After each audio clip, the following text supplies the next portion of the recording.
earlier this week, local law enforcement accused federal agents of racial profiling. Why are there so many U.S. citizens being caught up in this operation?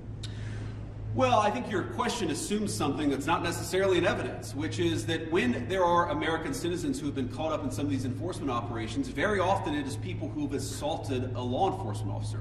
They're not being arrested because they violated the immigration laws. They're being arrested because they punched a federal law enforcement officer. That is a totally reasonable thing. Now, to the accusation of racial profiling, look, it's something that we take very seriously. We will take accusations of racial profiling back to Washington. We'll certainly look into them as they come up. But this is not a group that's going around and looking for people who violated the law based on skin color.